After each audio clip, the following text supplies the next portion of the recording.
BJP, CPM, SDPI തുടങ്ങിയ പാർട്ടികളുമായിട്ട് യാതൊരു ബന്ധവും പാടില്ല എന്ന് കൃത്യമായി ഡയറക്ഷൻ കൊടുത്തിട്ടുണ്ട്. അവരുടെ ആരുടെയെങ്കിലും പിന്തുണയിൽ ജയിച്ചു വന്നവർ അപ്പം രാജിവെച്ചോളൂ. അതൊക്കെ ഞാൻ ഇവിടെ ആകാത്തവരെന്നൊക്കെ പറയുന്നു, അതൊക്കെ എടുക്കാൻ പറ്റും. ഞാൻ കാണുന്ന കാലം മുതൽ പാർട്ടിയിലുള്ള ആളാണ് ഡോക്ടർ നിജി ജസ്. അവർ ഗൈനക്കോളജിസ്റ്റാണ്.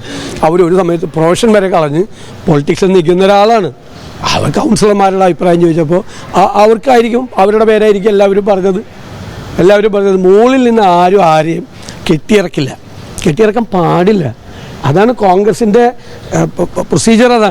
അത് ആ സർക്കുലർ വായിച്ചാൽ വളരെ വ്യക്തമാവും. ആ സർക്കുലർ അനുസരിച്ചിട്ട് എവിടെ നടക്കില്ല. ആ സർക്കുലർ ലംഘിച്ച് എവിടെയെങ്കിലും നടന്നിട്ടുണ്ടെങ്കിൽ അത് പാർട്ടി ഇടപെട്ട് അത് കറക്റ്റ് ചെയ്യും. അത്രയേ ഉള്ളൂ. അതെ, നിങ്ങൾ ഞങ്ങളുടെ പുറകെ നടക്കുന്നതുകൊണ്ടാണ്.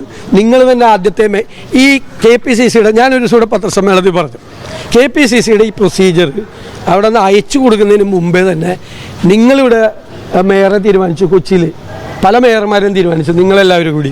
അതിന് നിങ്ങൾ തീരുമാനിച്ച മേയറെ ഞങ്ങൾക്ക് ആക്കാൻ പറ്റുമോ? നിങ്ങൾ എത്രയും KPCCയുടെ പ്രൊസീജിയർ പുറത്തു വരുന്നതിന് മുമ്പ് ഞാനൊരു പത്രസമ്മേളനത്തിൽ പറഞ്ഞു, ദയവ് ചെയ്ത് ഞങ്ങളുടെ മേയറെ തീരുമാനിക്കാനുള്ള അവകാശമെങ്കിലും ഞങ്ങൾക്ക് തരണമെന്ന്. നിങ്ങൾ എത്ര പേരെ മേയർമാരായി തീരുമാനിച്ചു?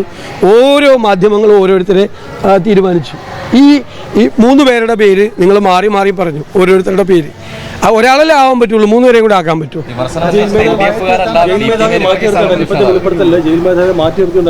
അതെ,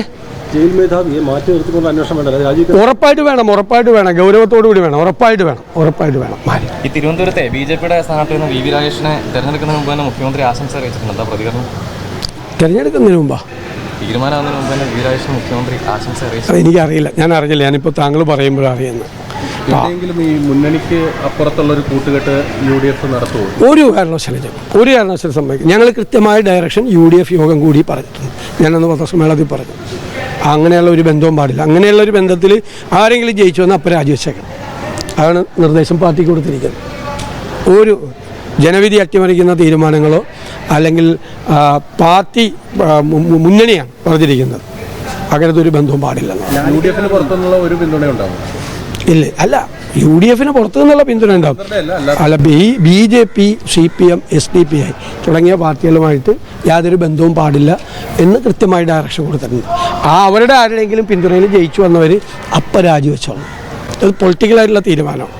UDF എനിക്കറിയില്ല, അത് ഞാനൊന്നുമല്ലല്ലോ സംഘടനാപരമായ നടപടിയെടുക്കേണ്ട. അത് എനിക്കറിയാൻ പാടാത്ത കാര്യം. അത് ഞാൻ പറഞ്ഞില്ലേ, എവിടെയെങ്കിലും ഏതെങ്കിലും കാര്യത്തെക്കുറിച്ച് ഇത്രയും ജയിച്ചു വന്ന് ഇത്രയും നടക്കുമല്ലേ. നിങ്ങൾ CPM-ലും ഉണ്ട് ഇതേ തർക്കം. പല സ്ഥലത്തും ഭയങ്കര തർക്കമുണ്ട്. ഇടയ്ക്ക് അതൊക്കെ ഒന്ന് റിപ്പോർട്ട് ചെയ്ത് മാത്രം പിടിക്കല്ലേ.